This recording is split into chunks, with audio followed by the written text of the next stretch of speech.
I'm Jacob, and this is the Cindy and Jacob Show. On today's segment of the Cindy and Jacob Show, we are going to be analyzing part 3 of The Rime of the Ancient Mariner. We believe that Coleridge wants to show the readers that killing something isn't just killing.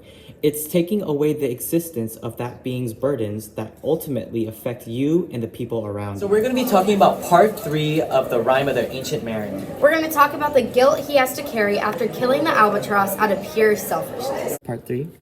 There passed a weary time. Each throat was parched, and glazed each eye. A weary time, how glazed each weary eye. When looking westward, I beheld something in the sky. At first it seemed a little speck, and then it seemed a mist. It moved, and took at last a certain shape, I wist. A speck, a mist, a shape, I wist. And still it neared and neared. As if it dodged a water sprite, it plunged and tackled and veered. With throats unslaked and black lips baked, we could nor laugh or wail. Through utter drought, all dumb we stood.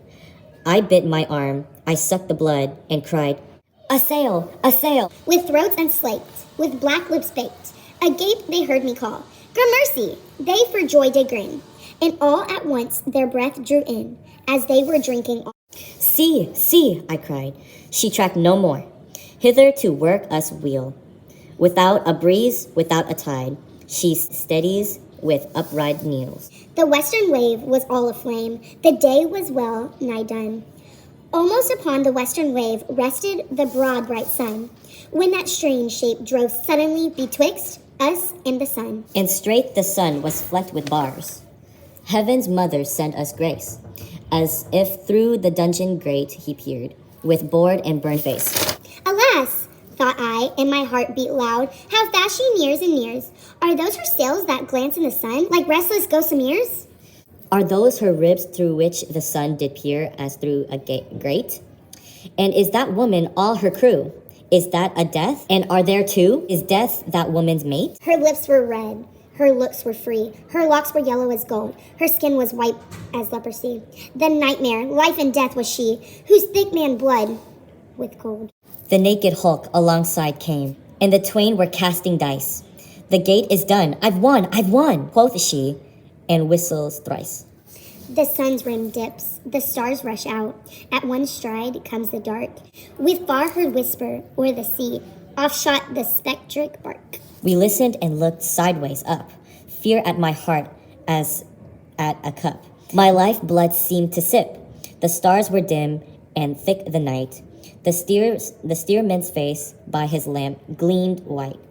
From the sails the dew did drip, till clomb above the eastern bar the horned moon with one bright star within the nether tip. One after one, by the star dodged moon, too quick for a groan or sigh, each turned his face with a ghastly pang, and cursed me with his eye. 4 times 50 living men I heard nor sigh nor groan. With heavy thump, a lifeless lump, they dropped down one by one. The souls did from their bodies fly, they fled to bliss or woe, and every soul it passed me by, like the whiz of my crossbow.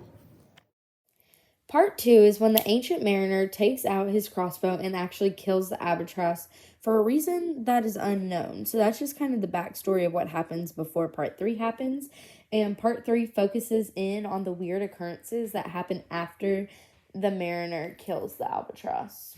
Whatever supernatural force that was connected in the albatross is now haunting the mariner and trying to make him feel guilty and teach him a lesson. We believe that the mariner took nature for granted, as shown when he shot the albatross. The supernatural force started punishing him to teach him to admire nature.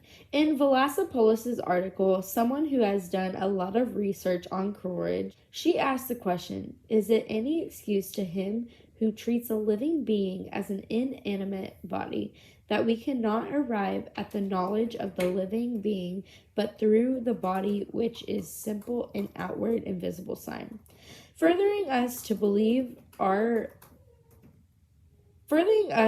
farther believe that the mariner is being selfish and doesn't appreciate nature. Once the mariner started appreciating nature, these bad things slowly came to a halt. Sydney's currently suffering like really bad. We have a heat pad for her, so I'm gonna fill her in. We believe that the mariner killing the albatross and all of the suffering was a direct result of a supernatural trying to teach the mariner not to take nature for granted and act on his selfish impulses. And because of this, it shows a direct correlation that his actions doesn't affect him but the people around him, as we stated in our thesis. For example, the atrocity committed by the mariner left the crew members on the boat to have a woeful destiny of death. This is also another direct correlation to our thesis where his actions don't just affect him, but the people around him. I'm Sydney. I'm Jacob. Welcome to this. Sit. You have to say it. The Rime of the Ancient Mariner. It's backwards. By- Or Coolidge. I said Coolidge. No. Oh my gosh. A snail. A snail. Oh, a sail. What does that say? Then.